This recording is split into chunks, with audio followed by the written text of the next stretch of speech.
content necessarily. But the other side of me is like, well, all I would have to do is split up the video a little bit. Talk about the more interesting portions, get your thoughts down to a subject, you know, and then as you talk through subjects on your bike ride, just split those various subjects up in the different videos. And that would probably be more interesting for people, a more interesting format. I'm not promising to do that, but I think that would be the better route to go if that was what would make you happy.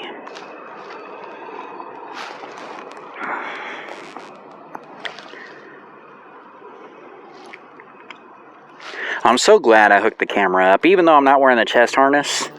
Like, just feeling like I have somebody to talk through some of this stuff with. Even though, you know, I'm going to get a grand total of 3 views on these videos, tops. But just feeling like I have someone to talk with, I think sometimes is appropriate. Now, I'm not going to video every time I go out on the bike. I've enjoyed the last few days without videoing. But maybe this should be a Saturday vlog. Maybe through the week, no videos, and then on Saturday, I take one big long bike ride, because that's when I have time for it, and I video log then. And I go through the subjects, I split them up, maybe just work on the editing portion for an hour a week, post them like a week later, and get some more interesting content and have it more enjoyable for people. Instead of just these long blobs of Brandon riding his bicycle that nobody cares about. That might be the way to go. Maybe I'll get some subscribers and actually, instead of feeling like I'm talking to somebody or reaching an audience, actually talk to some people and reach an audience. Stop being a poser, so to speak. But like I said earlier too, do what makes you happy. If you're better off from videoing, then video. If you're worse off from videoing, and if it's wrecking your life, then don't do that. So if I end up spending too much time splicing and editing videos and adding music and tags and pictures and logos and whatever, and it impacts either my work or my home life, that was a bad decision. That negatively impacts me. So I have to be careful as I get into this hobby and not take it too far. Make sure it stays a positive thing that I want to do, because I do enjoy it right now, and I would hate to ruin it. I would hate to go back and say, man, I was so much better off when I just had 5 subscribers and I wasn't editing videos compared to this nightmare mess that I've gotten myself into now. You know, that would suck. And who knows, maybe there's some people out there who want the longer video format. Maybe I'll get the weird crowd over here. We like your long, crazy 34-mile rides where you talk about nothing but crap. We like it, Brandon. Maybe that's what I'll end up with, but somehow I think the targeted audience would be a little more thin. Just a little more thin for that kind of thing. And I don't really think I'm that entertaining anyway. Here, DJ tree service, where we'll DJ for your trees. We're gonna come up with the music for your trees. Your trees are gonna love it. DJ tree service. I'm pretty sure that's not what that truck is for. I think it's actually a tree service truck. But I think having a DJ for trees, that's an interesting idea. Get you a DJ tree service. Come out there and we'll DJ for your trees. I had to get my turn signal on so people know what the fuck I'm doing. Which, it's so bright today, I don't know if anyone can even see my damn turn signals. So there's that. Turn off my turn signal. Makes me feel like a geeb. I might actually go through Burdette Park today and try and get up this gigantic hill that's even worse than the main Burdette hill, because it's actually steeper. It's the same height, but you go up at a slightly steeper angle and see how the bike does on that. Like, I have zero range anxiety at all, and I don't know how long you've been watching this video for, but I wish I was keeping track of my miles. I'm such a dunce with that. I know it's been far. I've gone pretty far. How about that? And I'm down to 3 bars on my main display, 4 now. 3-4 with the voltage drag. But I'm really not at all concerned about getting home, even on full throttle, even still with the ride ahead of me. Like, I have zero concern I'm going to run out of battery, and I just think that's absolutely amazing. Because I'll tell you, that the stock X Class cannot do this ride, not the way I'm doing it. Not on full throttle on the streets, and not through the bike path. It wouldn't make it. I'm telling you, it wouldn't make it. So, best upgrade ever was putting the second battery on there with the battery blender. Because now I can actually do the rides I want to do and go as far as I want to go. Which isn't actually too awfully far, you know. You get yourself one of those new Honda Mini Motos and you fill up that 1 gallon gas tank and you can do what I'm doing, no problem. So it's not like I'm saying compared to a Mini Moto it's got great range or great speed, because that's not true at all. A Mini Moto would blow this out of the water. That's one thing to consider. I'm thinking about getting a Mini Moto as my first actual motorcycle after I pass my motorcycle training course I'm going to take this summer. And I'm 46 years old, so never ridden a motorcycle on my own. I've ridden as a pillion a few times, and as both a kid and an adult. And I really like motorcycles to a certain degree. However, the concern is I buy the motorcycle and then I ride the e-bike. So I spend, money on a Mini Moto or on a full-fledged motorcycle, heaven forbid, and I never ride the stupid thing. Because I do like the e-bike a ton. Like, find your happy and then stay there.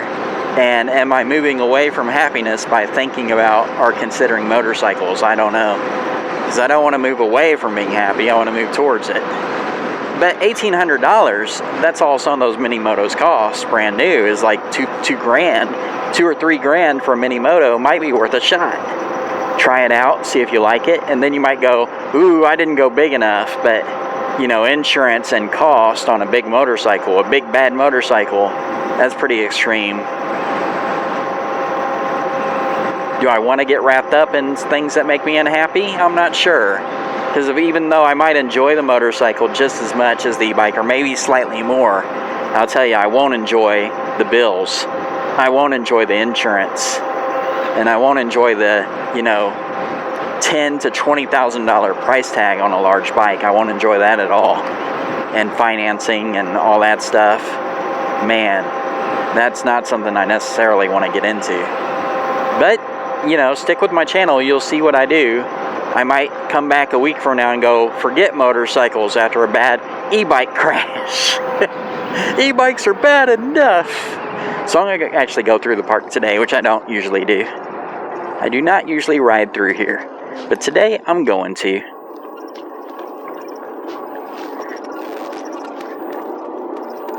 Speed limit's 15 miles an hour. Pretty sure I'm going a little under that. But as I come over to the gigantic hill, if I can find it, I'm pretty sure I'll be able to. I'm probably going to have to get a little bit of momentum.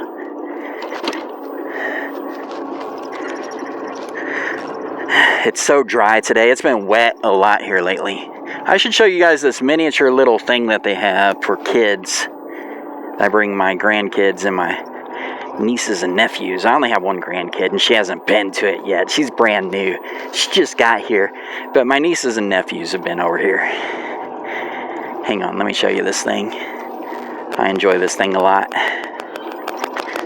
Come over here. I think it's over this way somewhere. There it is. It's like a fantasy kind of house here at Burdette Park. And it's pretty cool. I'm going to give it some throttle.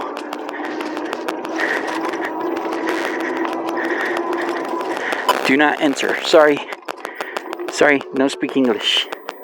So I'm going to actually take my phone off the holster and get this thing on film. This is one of my favorite places. There's actually a place to charge my bike behind there too, but I didn't bring a charger.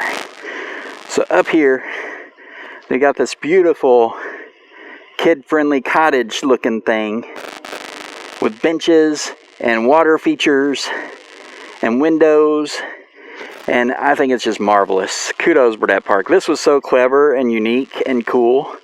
I don't know who came up with the concept for this Twisted Cottage water feature thing.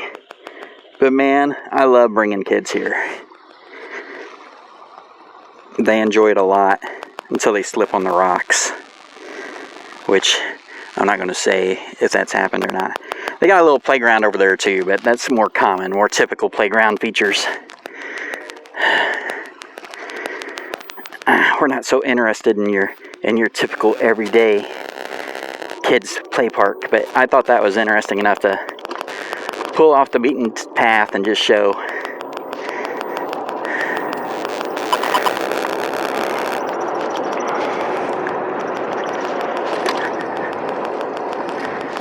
Here we go. A little bit of throttle here and there. These hills don't look like much currently, but believe it or not, these hills are pretty severe. We're gonna get up a little momentum.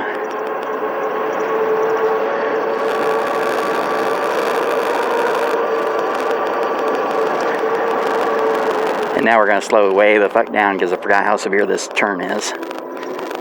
And we'll see how the bike does. My old bike certainly struggled up this. The Raton Fat Bear Pro. And the X-Class is also struggling a little. Downshifting with my bike gears.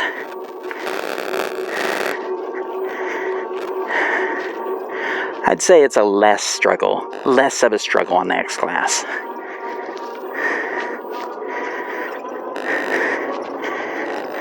Yeah. Okay, I think Burdette Hill's bigger.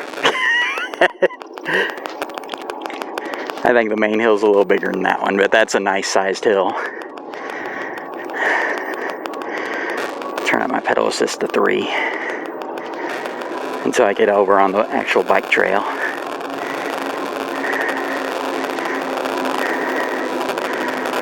Whew.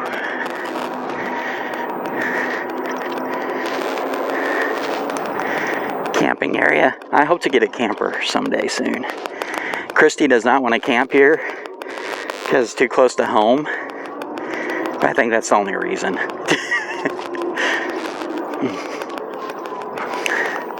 It's actually not a bad little camping park. So if you're ever in Evansville, Indiana, or around Evansville, Indiana, Burdette Park has got an awesome little camper place. Okay, we're going to turn down my pedal assist and do a bike trail. Here we go. These are my 2 favorite trails I'm doing today. And I might do them every Saturday because I know the other trails. They're just not as good typically. Although I could have went to Angel Mounds today. Man, today would have been a good day for that, but I just now thought of it. Angel Mounds is more dirt trails and things of that nature.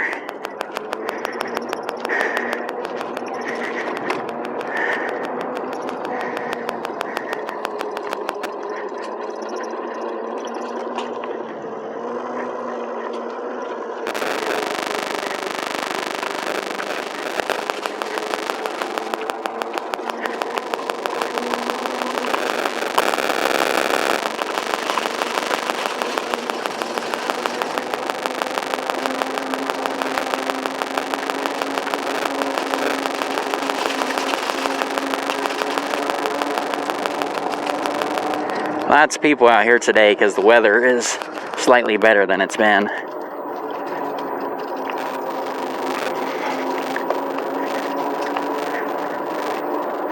I'm in my light gear today. I'm wearing an actual bicycling sweater underneath a light jacket. And I've just got on my leather pigskin gloves instead of my heated gloves that one of them's broken. I should be getting in my new one soon enough though. No heated socks or boots today. No duck suit. Just jacket, sweater, t-shirt, sweater, jacket. Basic pigskin gloves. I like pigskin gloves. Let me try and get that in the camera. They're not just for gardening, I'll tell you. They're actually really decent. Just everyday gloves for winter time. Like if you're just getting in a car or just doing basic stuff. They're not always suitable for a motorcycle or bicycle in the winter, of course, but as basic everyday gloves, they're super durable. They last forever. They will protect your hands to a certain degree.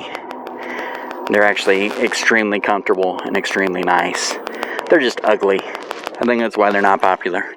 They are ugly.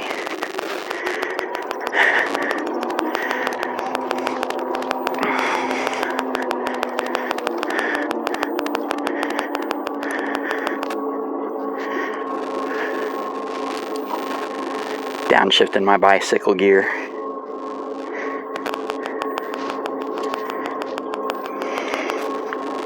On pedal assist 2, pedaling the bike.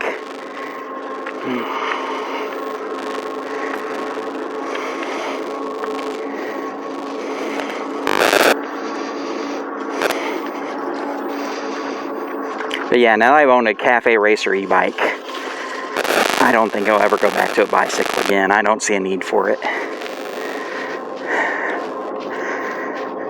With how bad they hurt my bottom and my spine.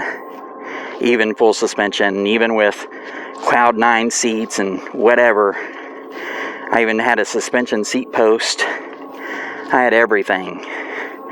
And it was still, I didn't realize how bad I was torturing myself until I got this Ariel Rider X Class.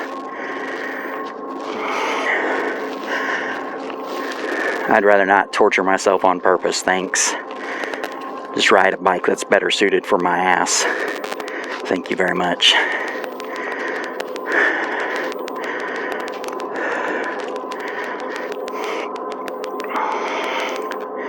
"12 miles an hour, pedal assist 2. Bicycle gear is on 5.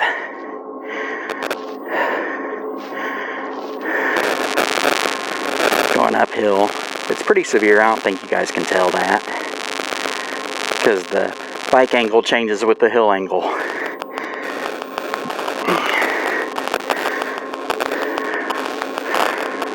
There might be some hints here and there of how steep the hill is if you watch the video. You know, like angles of trees or different things. I don't know. You guys can probably figure it out.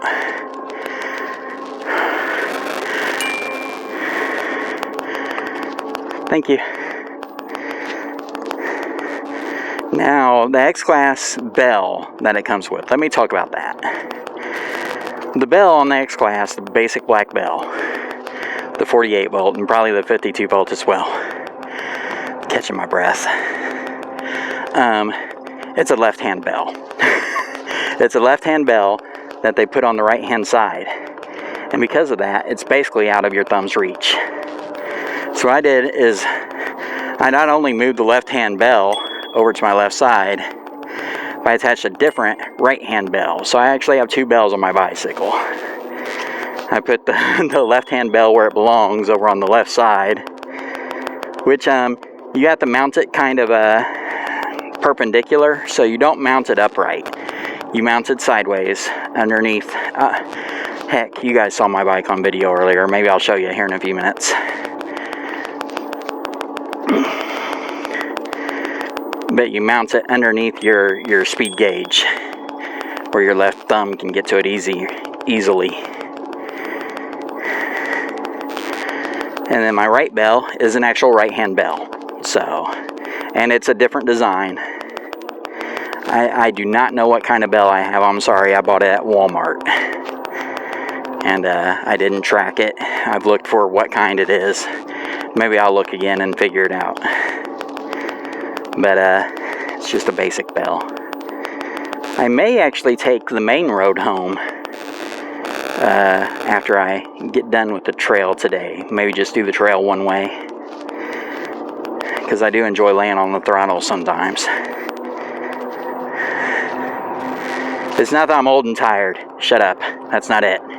Couldn't be it. That couldn't be it. Old, lazy, and tired. Who are you talking to? Who you think you're talking to? Get over it. Not old, lazy, and tired. Except for when I am.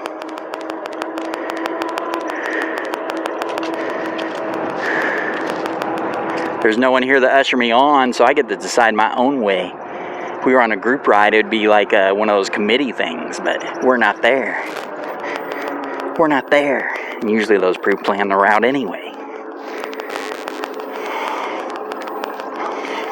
There's no plan. It's only me.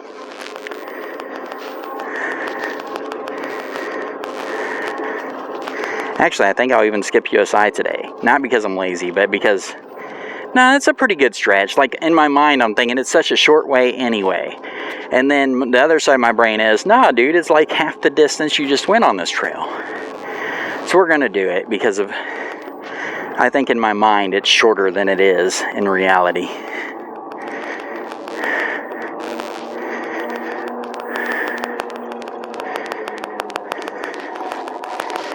This is it, the final stretch towards USI. My battery gauge is showing 5 bars now that I'm not going full throttle all the time. Now it's showing 4. Now I'm pedaling. Top battery shows 3. 3 out of 4. So I have definitely burned off some battery today.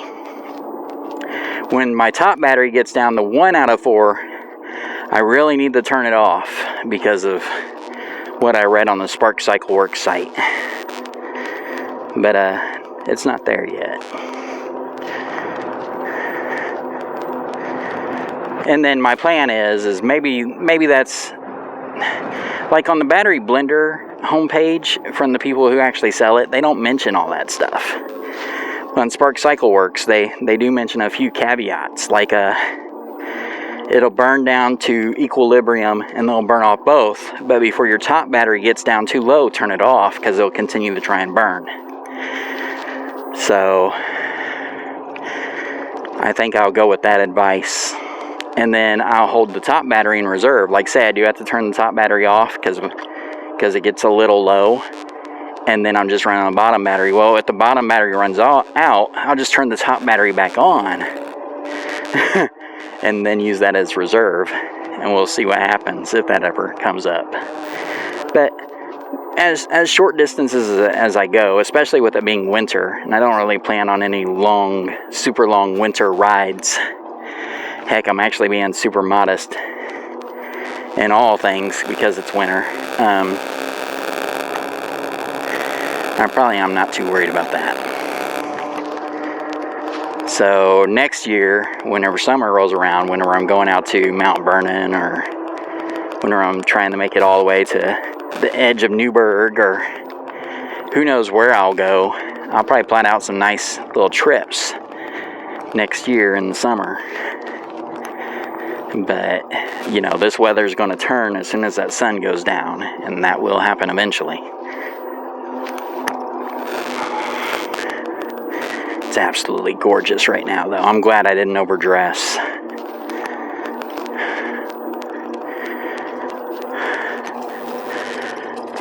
Overdressing is definitely problematic for all bicyclists.